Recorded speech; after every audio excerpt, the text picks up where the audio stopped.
Hello hi this is Telugu politics.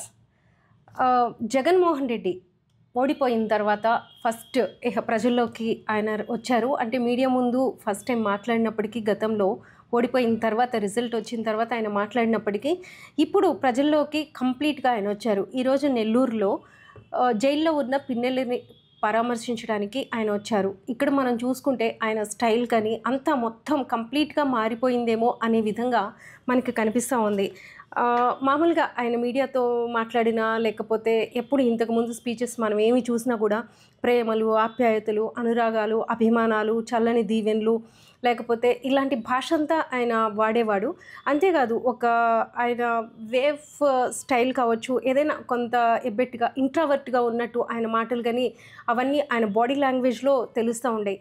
But ఇప్పుడు మనం చూసుకుంటే అదంతా లేదు. ఒక స్ట్రైట్ ఫార్వర్డ్నెస్ కనిపించింది. అలానే తన వాళ్ళ కోసం తను ఎందాకైనా వెళ్తాను అనే ఒక వార్నింగ్ అయితే ఈ ప్రభుత్వానికి ఆయన ఇచ్చాడు స్పష్టంగా అనేది కనిపిస్తూ ఉంది మనకి. అంటే ఎప్పుడు కూడా రొటీన్కి భిన్నంగా అతను మాట్లాడేదానికి, రొటీన్కి భిన్నంగా అతని స్టైల్ ఇప్పుడు మనకు కనిపించింది.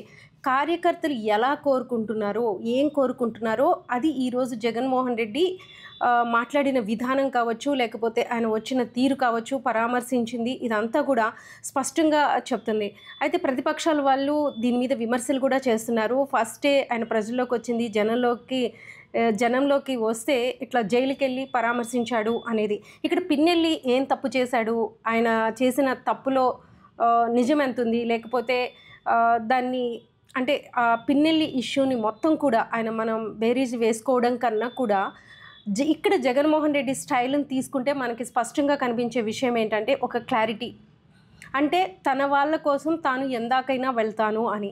అంటే గతంలో మనం చూసుకుంటే పిన్నెల్లి ఇన్నిసార్లు గెలిచింది కూడా వైఎస్ఆర్సీపీ అండ్ ఆయన వైఎస్ఆర్కి, అలానే జగన్మోహన్ రెడ్డికి చాలా విధేయుడిగా ఉండేవాళ్ళు. ఇన్నిసార్లు 5వ సారి ఆయన ఇప్పుడు కంటెస్ట్ చేశారు.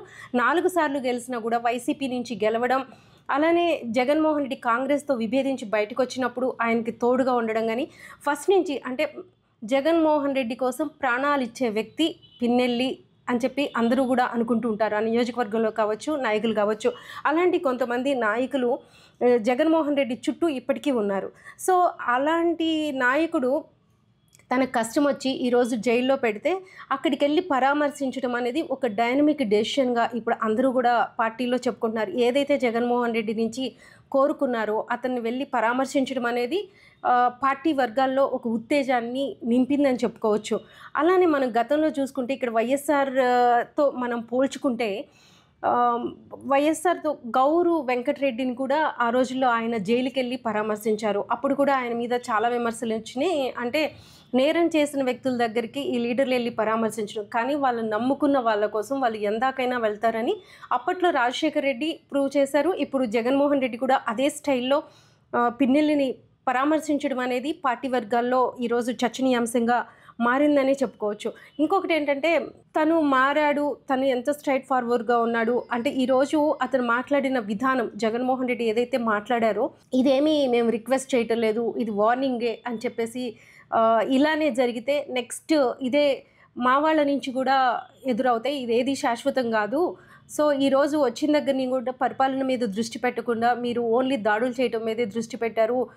రెడ్ బుక్ ఎవరికి వాళ్ళు ఏది ముఖ్యమంత్రి ఒక రెడ్ బుక్, అలానే లోకేష్ ఒక రెడ్ బుక్, అలానే పార్టీ నేతలు ఒక బుక్, గ్రామాల వారీగా వాళ్ళు ఒక రెడ్ బుక్లు, ఈ రకంగా రెడ్ బుక్లు తయారు చేసుకుని ఎవరి మీద కక్ష సాధింపు, ఎవరైతే వైసీపీకి ఓటేశారో లేకపోతే వైసీపీని సమర్థించే నాయకులు గ్రామాల్లో ఉన్నారో వాళ్ళందరి మీద కూడా దాడులు చేయటమే లక్ష్యంగా పనిచేస్తున్నారు. ఇకపై ఇలా జరగడానికి వీల్లేదు, టిట్ ఫర్ టాట్ మీరు కాన్సన్ట్రేట్ చేయండి అని చెప్పేసి ఏదైతే హామీలు ఇచ్చారో టీడీపీ ప్రభుత్వం, ఆ కూటమి ప్రభుత్వం ఏదైతే హామీలు ఇచ్చిందో వాటి మీద కాన్సన్ట్రేట్ చేయకుండా జనానికి మంచి చేసే పనుల కన్నా కూడా వాళ్ళ మీద దాడులు చేయటమే లక్ష్యంగా పనిచేస్తున్నారు. ఇది అంతా కుదరదు, దీన్ని ప్రశ్నించడానికి మేమున్నాము, అలానే మా మీద దాడులు చేస్తే కూడా చూస్తూ ఊరుకోబోవని చెప్పేసి ఒక వార్నింగ్ అయితే జగన్మోహన్ రెడ్డి కూటమి ప్రభుత్వానికి ఇవ్వడం జరిగింది.